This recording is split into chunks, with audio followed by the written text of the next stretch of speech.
IIT JEE 2013 का ये problem है। Let omega be a complex cube root of unity with omega not equal to 1। यानी omega क्या है, complex cube root of unity है लेकिन 1 नहीं है, यानी कि ये -1/2 प्लस √3i/2 जो होता है वो वाला चीज कुछ है।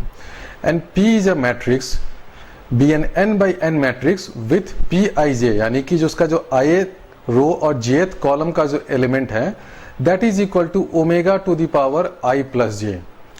then P square is not equal to 0 matrix when n is equal to A, B, C, D में से one or more than one options में भी करेक्ट। तो इसमें से क्या क्या करेक्ट है, तो देखिए अब ये क्वेश्चन में क्या कहा गया है। ये क्वेश्चन भी काफ़ी अच्छा प्रॉब्लम है और जब ये JEE 2013 में पूछा गया था तो इस क्वेश्चन को केवल 10% ऑफ स्टूडेंट्स जो JEE एडवांस में बैठे थे, 10% of students appearing in JEE advanced, only दो students could answer this question correctly. तो देखिए हमें इसमें क्या दे रखा है, एक हमें P मैट्रिक्स दे रखा है। P मैट्रिक्स की खासियत यह है कि उसका I रो का और J कॉलम का जो एलिमेंट है that is equal to omega to the power I plus J, ये है। तो अगर अब ये होगा तो हमें अब ये पूछा गया है कि सपोज हमने एक P स्क्वायर मैट्रिक्स बनाया, तो ऑब्वियसली P स्क्वायर कैसे बनाते हैं, P matrix multiplied by P matrix. तो ये जो मैट्रिक्स बनाएंगे ये this should not be equal to 0 matrix, then what is the value of n। This should not be equal to 0 matrix, इसका मतलब 0 मैट्रिक्स क्या होता है, वैसा मैट्रिक्स जिसके हर एलिमेंट 0 हो, यानी कि ऐसा मैट्रिक्स जिसका सारा एलिमेंट 0 0 0 0 हो, वैसा मैट्रिक्स नहीं हो। तो उसके लिए n पे क्या कंडीशन है, P मैट्रिक्स दे रखा है और हमें P स्क्वायर मैट्रिक्स फाइंड करना है। P स्क्वायर मतलब product of matrix P with matrix P itself. तो जब भी हमें P स्क्वायर एक मैट्रिक्स है और उसका अगर हमें फाइंड करना हो कि बताओ इस P स्क्वायर मैट्रिक्स का ith और jth एलिमेंट क्या होगा, यानी कि I रो और J कॉलम वाला एलिमेंट क्या होगा, जिसको हम कह सकते हैं P स्क्वायर। यहाँ पे मैं I और J लिख दूं, इसका मतलब this is the ith row and jth column element of this P square matrix. तो वो होगा क्या, सभी जानते हैं कि जब हमें मैट्रिक्स मल्टीप्लिकेशन करना होता है और हमें दो मैट्रिक्स दे रखा है, ये एक P मैट्रिक्स है और दूसरा एक और मैट्रिक्स है, ये भी P मैट्रिक्स है। तो मैट्रिक्स मल्टीप्लिकेशन का जो तरीका होता है, जो मेथड होता है कि हमें P स्क्वायर मैट्रिक्स यानी P into P matrix find करना है और उस P स्क्वायर मैट्रिक्स का ith रो और jth कॉलम एलिमेंट सपोज में फाइंड करना है। तो हम लोग क्या करते हैं, ith रो उठा लो उस मैट्रिक्स का, ये मान लो मेरा ith रो है, इसके जो जो एलिमेंट्स हैं, और यहाँ से आप उठा लीजिए jth कॉलम, इसके जो एलिमेंट हैं, और इसको आप 1 बाई 1 मल्टीप्लाई करते हैं और उनको ऐड कर देते हैं। ये सभी जानते हैं, ये सिंपल मैट्रिक्स मल्टीप्लिकेशन का तरीका है कि अगर हमें P स्क्वायर मैट्रिक्स उसका I रो और J एलिमेंट का कॉलम फाइंड करना है तो हम क्या करेंगे कि हमने पहले P मैट्रिक्स लिया, उसका जो I रो में गए, I रो में जाकर जो एलिमेंट है उसको 1 बाई 1 हम J कॉलम वाले एलिमेंट से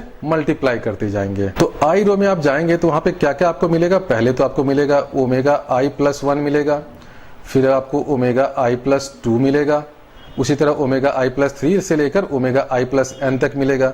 ये आपको I रो में जाइएगा तो मिलेगा। जब आप J कॉलम में आएंगे तो आपको क्या मिलेगा, आपको मिलेगा पहला एलिमेंट तो मिलेगा ओमेगा J प्लस 1, फिर आपको मिलेगा ओमेगा J प्लस 2, फिर आपको मिलेगा ओमेगा J प्लस 3, और इस तरह सारे एलिमेंट आपको omega to the power J plus n तक मिलेंगे। तो इस क्वेश्चन में हमें P स्क्वायर जो मैट्रिक्स है उसका ith और jth एलिमेंट फाइंड करना है। तो हम जानते हैं कि जब हमें दो मैट्रिक्स का प्रोडक्ट फाइंड करना होता है तो उसका क्या तरीका होता है। सपोज जैसे ये हमारा P स्क्वायर मैट्रिक्स है, P स्क्वायर क्या है, matrix P into matrix P, उसका जो I और jth एलिमेंट होगा, I jth एलिमेंट का मतलब क्या है कि ith रो का और jth कॉलम का एलिमेंट। तो उसको फाइंड करने का क्या तरीका होता है, आप मैट्रिक्स P ले लें, इधर भी मैट्रिक्स P ले लें, आप ith रो पे चले जाएं, ith रो पे हमें क्या मिलेगा, omega to the power I plus 1 मिलेगा, omega to the power I plus 2 मिलेगा, इसी तरह करते करते omega to the power I plus n मिलेगा। तो ith रो ले लें और इसी मैट्रिक्स P का आप jth कॉलम ले लें और क्या करें कि इस एलिमेंट को इससे मल्टीप्लाई कर दें, और इस मैट्रिक्स P का जब हम jth कॉलम लेंगे तो jth कॉलम में क्या एलिमेंट मिलेगा, omega to the power 1 plus j मिलेगा, omega to the power 2 plus j मिलेगा, क्योंकि j तो कांस्टेंट रहेगा क्योंकि j is the column number. इसी तरह करते हुए हम लोग omega to the power n plus j तक पहुंच जाएंगे। और जब हम लोग ith रो की बात कर रहे हैं तो i जो है वो कांस्टेंट है, यानी omega i plus 1, omega to the power i plus 2 up till omega to the power i plus n। तो ये है ith रो का सारे एलिमेंट्स और ये है jth कॉलम के सारे एलिमेंट। और अब हम लोग जब पी स्क्वायर की बात करते हैं, यानी प्रोडक्ट ऑफ टू मैट्रिसेस की बात करते हैं, तो उसका निकालने का क्या मेथड होता है, क्या होता है तरीका, आप यहां से एक एलिमेंट, पहला एलिमेंट ले और इसको मल्टीप्लाई कर दें इससे, यानी omega to the power i plus 1 को इससे मल्टीप्लाई कर दें, जो भी आया उसमें ऐड कर दें, फिर ये सेकेंड एलिमेंट को उठाएं और इसको इससे मल्टीप्लाई कर दें, इसको हम लोग इससे मल्टीप्लाई कर देंगे, और जो भी मल्टीप्लाई करने के बाद जो भी प्रोडक्ट आएगा उसको हम लोग ऐड करते जाएंगे। इसी तरह करते करते हम लोग omega to the power i plus 1 n है और इसको omega to the power n plus j, इन दोनों को मल्टीप्लाई करेंगे।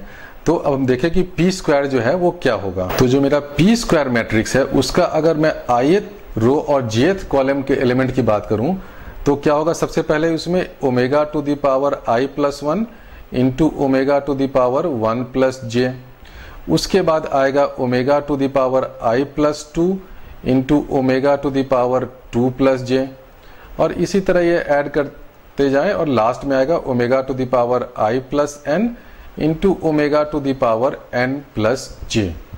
और ये क्या है, ये सिंपल सा फॉर्मूला है प्रोडक्ट ऑफ टू मैट्रिसेस का। कोई भी आपको ith रो और jth कॉलम का एलिमेंट फाइंड करना है तो ये, तो जब हम लोग इसको सिंप्लीफाई करेंगे तो देखिए इसमें क्या हो रहा है, omega to the power i and omega to the power j क्या है, वो हर टर्म में है, वो कॉमन है, तो उसको मैं बाहर निकाल लूंगा। तो उसको जब आप बाहर निकालेंगे तो आपके पास आएगा omega to the power i plus j, उसके बाद आपके पास क्या रहेगा, यहाँ पे आएगा ओमेगा स्क्वायर प्लस यहाँ पे आएगा ये ओमेगा स्क्वायर और ये ओमेगा स्क्वायर, यानी omega to the power 4 plus omega to the power 6, और ये करते करते फाइनली आप जब यहाँ लास्ट में जाएंगे तो आपके पास आएगा omega to the power 2n।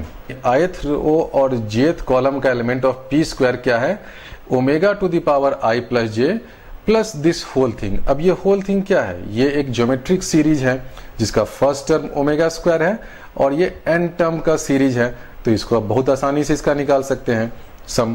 Question में की स्टेप ये था कि आपको ith रो क्या है और jth कॉलम क्या है उसके टर्म को थोड़ा लिख लें और 1 बाय 1 टर्म को मल्टीप्लाई करते जाएं और उनके प्रोडक्ट को ऐड कर लें, जो ये फॉर्मूला होता है प्रोडक्ट ऑफ टू मैट्रिसेस का।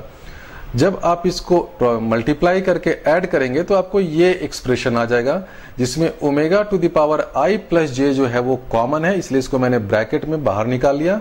अंदर में क्या बचा, omega square plus omega to the power 4 plus omega to the power 6 up till omega to the power 2n। अब इस का समेशन में लिख सकता हूँ, तो ये जगह ओमेगा और i to the power i plus j और ये omega square into 1 minus omega to the power 2n divided by 1 minus omega square. ये क्यों होगा, क्योंकि ये ज्योमेट्रिक सीरीज है, फर्स्ट टर्म इसका ओमेगा स्क्वायर है, कॉमन रेशियो भी ओमेगा स्क्वायर है और n टर्म्स है, इसलिए 1 minus omega to the power 2n divided by 1 minus omega square.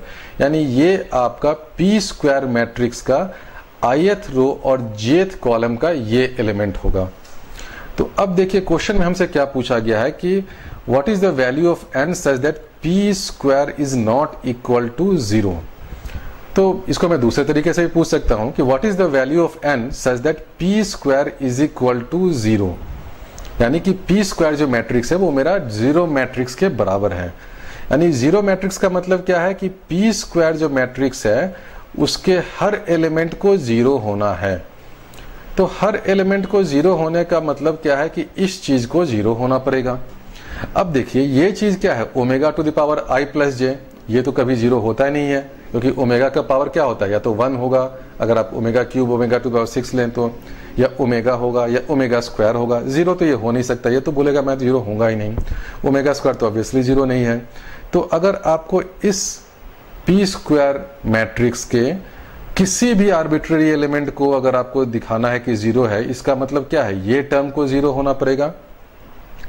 इस टर्म को जीरो होने का मतलब क्या है, omega to the power 2n is equal to 1 होना पड़ेगा। अब omega to the power 2n is equal to 1 कब होता है, हम जानते हैं कि ओमेगा क्यूब जो है वो 1 होता है, और उसी तरह ओमेगा टू द पावर 6 1 होता है, ओमेगा टू द पावर 9 1 होता है। यानी 2n जो है, अगर वो 2n मेरा 3 का मल्टीपल है तो omega to the power 2n 1 होता है। तो अब ये क्वेश्चन सॉल्व हो गया ऑलमोस्ट। यानी कि अगर ये 2n जो है वो 3 का मल्टीपल हो तो omega to the power 2n 1 होगा और p स्क्वायर मेरा जीरो मैट्रिक्स हो जाएगा। 2n 3 का मल्टीपल, इसका मतलब n should be multiple of 3, and क्योंकि 2 तो ऑब्वियसली 3 का फैक्टर है नहीं, तो इसलिए तो n should be multiple of 3, और अगर आपका n जो है वो 3 का मल्टीपल है then p square is equal to zero matrix. तो n इसमें देखिए मल्टीपल ऑफ 3 कौन सा है, ये 57 जो है वही केवल 3 का मल्टीपल है, 55 तो है नहीं, 58 भी नहीं है, 56 भी नहीं है। यानी जब आपका n जो है वो 57 होगा तब आपका p स्क्वायर जो है वो जीरो हो जाएगा, जीरो मैट्रिक्स हो जाएगा। यानी कि 57 जो है वो हो नहीं सकता, 57 हो नहीं सकता, यानी कि B C D ये करेक्ट ऑप्शन है। B C D correct option क्यों है, क्योंकि जैसे ही n की वैल्यू 57 होगी, n क्या है, 57 क्या है, 3 का मल्टीपल है, तो omega to the power 2n आपका 1 हो गया, omega to the power 2n 1 हो गया, यानी ये पूरा चीज आपका जीरो हो गया। यानी p स्क्वायर मैट्रिक्स का हर element ith row jth column where I and j are arbitrary, हर एलिमेंट जीरो हो गया, हर एलिमेंट जीरो हो गया, इसका मतलब वो जीरो मैट्रिक्स हो गया। यानी n इज इक्वल टू 57 के लिए p square is equal to zero, therefore p square is not equal to zero for all the remaining B C D option. तो ये क्वेश्चन काफी अच्छा था, इस क्वेश्चन को सिर्फ 10% स्टूडेंट सॉल्व कर पाए। शायद वो p मैट्रिक्स और p स्क्वायर मैट्रिक्स में कुछ कंफ्यूज कर गया कि दोनों मैट्रिक्स को मल्टीप्लाई करेंगे तो क्या होगा। उनको बस ये देखना था कि जब भी हम लोग मैट्रिक्स को मल्टीप्लाई करते हैं तो क्या होता है, आप उसके ith रो को ले, ith रो का element i+1, omega to power i+1, omega to the power i+2, omega to the power i+n, product of matrix होता है। तो क्या होता है, ith रो का first element multiplied by jth row का फर्स्ट एलिमेंट, वही हमने किया, omega to the power i+1 into omega to the power 1 plus j। उसके बाद क्या किया, ith रो का सेकेंड एलिमेंट यानी omega to the power i+2 multiplied by jth column का second element omega to the power 2 plus j। और ये सारे चीजों को मल्टीप्लाई करके जब आप सम करेंगे तो ये omega to the power i plus j common आया, इसको बाहर निकाल लिया, अंदर में omega square plus omega to the power 4 plus omega 6 बचा, जो एक ज्योमेट्रिक सीरीज है। इसका सम किया, सम में ये 1 minus omega to the power 2n का टर्म आया। तो इस p स्क्वायर मैट्रिक्स को जीरो होने के लिए इसको जीरो होना पड़ेगा, इसको जीरो होने का मतलब है omega to the power 2n is equal to 1, यानी कि 2n is a multiple of 3, 2n is multiple of 3, इसका मतलब n इज मल्टीपल ऑफ 3। इस क्वेश्चन में केवल 57 है जो मल्टीपल ऑफ 3 है, यानी 57 जब n की वैल्यू 57 होगी तो मेरा p square is equal to 0 हो जाएगा। यानी रिमेनिंग तीनों ऑप्शन B C D के लिए p square is not equal to 0।